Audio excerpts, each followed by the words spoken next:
take a movie. Ah, I seem to be taking a movie. All right, say that again. Why don't we get this on tape? All right. Emilio's airplane has a blue stripe that runs all the way around the wing and the tail that I worked on in the repair of that accident that she had on takeoff. And you got this piece out of the scrap bin when it was you drilled it out and snatched it and ran off with it. That's right. I mounted it and framed it.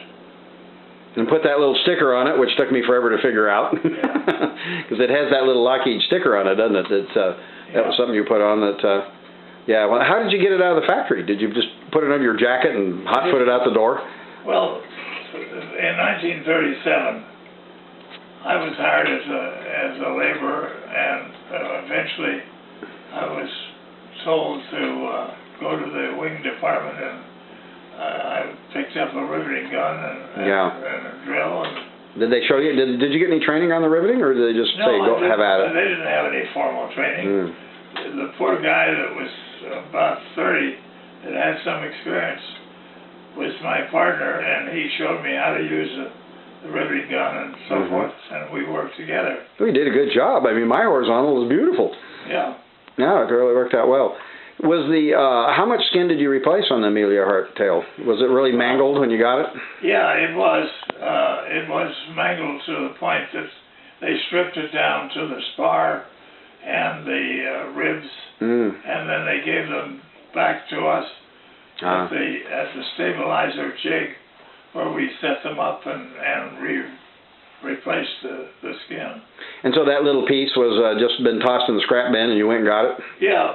I wasn't qualified to make the repairs on the airplane, but one of the supervisors was, and he just cut it off, all the damaged parts, and threw it into the scrap bin where they were saving cast-off aluminum. Yeah. And I saw that, and I thought, well, that's an experiment.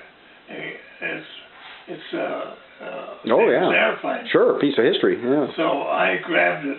Piece and stuck it down my jacket. I'm certainly glad you did. As far as I know, that's the only piece that survives. That's right. Yeah, that's the Museum of Flight had some little mangled chunk off of something, and they said, "Well, we think this is off the Amelia Earhart, but there's no provenance to it." The problem that I find with the experts that I work with in the Amelia Earhart Club. That really went out to the Marianas and looked around. Oh, there were thousands of airplanes shot down from all sides, and there's a lot of aluminum junk out there. The number I saw was 11,000 airplanes went down, and by the end of World War II. So yeah, every rock out there has a chunk of something on it. But the important guy is in Denver. He called me the other day. He's about my age. They're still at it? A retired engineer. And he actually talked to the native medic. The Japanese said, go over to that boat and administer first aid. So he went over there and he found that there was a woman in men's clothes, and the man was pretty badly beat up. Yeah. So he administered first aid, and then they put the man in the local prison, and they later executed him. And those natives said that the Japanese did execute Amelia Earhart. Well, what I read, the grave was dug up and there were bones found, but it wasn't anything approaching Amelia Earhart, is what I understand. Well, anyway, this guy in Denver has actually talked to a native and got that first-hand word because he traveled there. Yeah, I know there's a story about all that, yeah. I can't imagine Roosevelt trusting her to wander over the Japanese stuff, though. God, you're such a goofball. That was a mistake. Yeah, yeah. But did you ever see her in the factory? Did you? No, I didn't. I was saw happy. the airplane on test flights. Yeah. But I didn't see I didn't work on it. The original one. How long did it take to reskin the tail? Did that you just got all new metal and you put the ribs and the spar and the jig and then all new metal? Weeks. Yeah, a couple of weeks we could render it up. And you don't know of anybody that made off with any more parts like that grabbed any more of the sheet metal or anything? Well, I'm certainly glad you made off with everything that wasn't bolted down there. You know, you got some amazing stuff there. Yeah. No, that's a real piece of history. Yeah, no, it's sitting in John's little locked cabinet at the moment, along with all his other memorabilia. But I'll go snatch it back. Painfield. Painfield. Yeah. So when people come through, he hasn't put anything on it. He said I could leave it there as long as I want. So he's open to the public 3 days a week now. He's just started a soft opening, and then in May he's going to have his little museum. It's just his private collection. My Lockheed, while it's there, and then some memorabilia that he's starting to collect. But he's a real nice guy. He's a real generous guy. And so when he said, "Can I put this in the cabinet?" I said, "Yeah, sure. You know, we'll put it there for the time being." Because otherwise it's just on my wall at home and nobody gets to see it. So sure. I thought that'll be fine. Yeah. So, but no, he said get a record of how you got it, how you spirited it out of the factory, and get all of that. And I think maybe we can make this into a little tape and run it. Well, I think we went down to my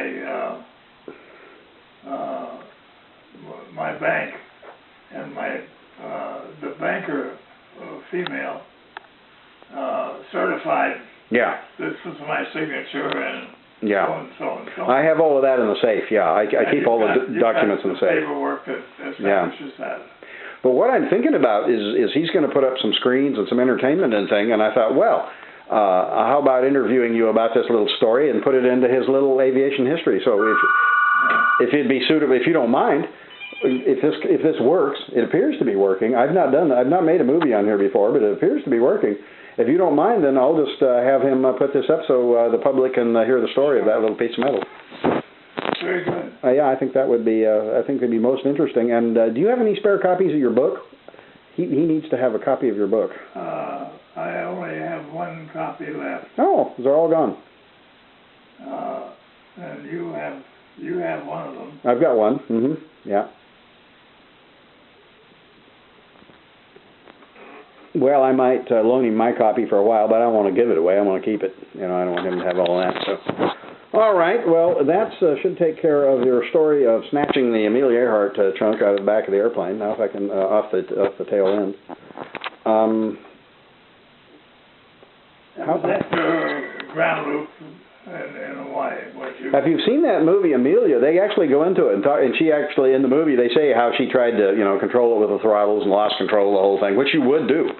You know what she did was entirely wrong. But when my daughter was here, she rented out that movie. Oh.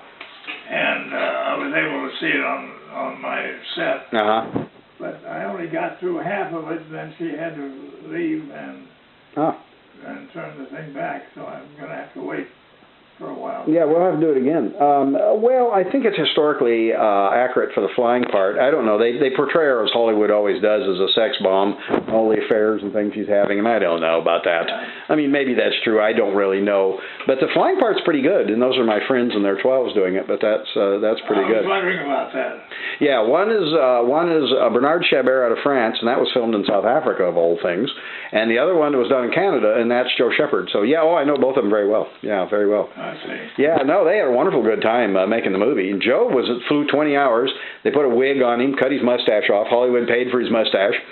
And he said the wig was hot, not in a sexual attractive sense, in a physical discomfort sense. And so he's wearing this silly wig around. But they didn't use very much of the footage of Joe, but he spent a lot of days working on the film. Yeah. Hilary Swank, the star of the movie, autographed his door.